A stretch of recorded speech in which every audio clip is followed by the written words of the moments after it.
নবী ইতিমেসি নবী আমার এই কথাটা শোনার সঙ্গে সঙ্গে আর দেখতে পারলেন না, বিকট আওয়াজ করে ইয়া কাবল উম্মতি বলে নবী আমার জান্নাতের সিংহাসন ছেড়ে দাঁড়িয়ে পড়বেন।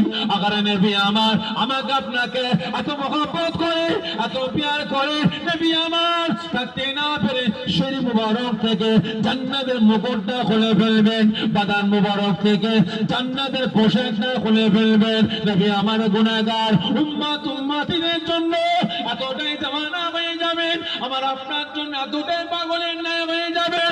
নবী আমার আমাকে আপনাকে জাহান্নামের আগুন থেকে বাঁচিয়ে জান্নাতে নিয়ে যাওয়ার জন্য জান্নাতের মুকুট খুলে জান্নাতের পোশাক খুলে দিয়ে ইয়া কাবল উম্মতি বলে নবী আমার কাঁদতে কাঁদতে জ্বলন্ত জাহান্নামের দিকে ছুটতে আরম্ভ করে দেবে।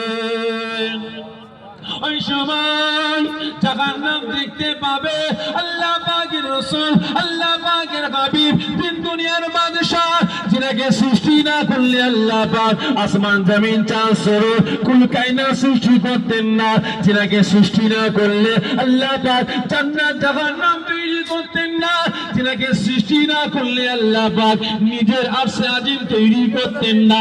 আজকে সেই রাসূল গুনাহগার উম্মতগুলোকে বাঁচাবার জন্য আমি জাহান্নাম আমার দিকে ছুটে ছুটে আসছে, জাহান্নাম তাকে না পেলে গর্জন দিয়ে কাকুতি মিনতি করে বলবে না না না ইয়া রাসূলুল্লাহ ইয়া হাবিবাল্লাহ হুজুর, আমি জাহান্নাম, আপনি আমার কাছে আসবেন না, আপনি আমার কাছে আসবেন না, আপনি আমার কাছে আসলে আমি জাহান্নাম বরবাদ হয়ে যাব, আমি জাহান্নাম ধ্বংস হয়ে যাব, আমি জাহান্নাম ঠান্ডা হয়ে যাব। আর নবী আমার গুনাহগার উম্মতিদের জন্য এতটা দিওয়ানা হয়ে যাবেন, জাহান্নামের কথায় কোনো কান দেবেন না।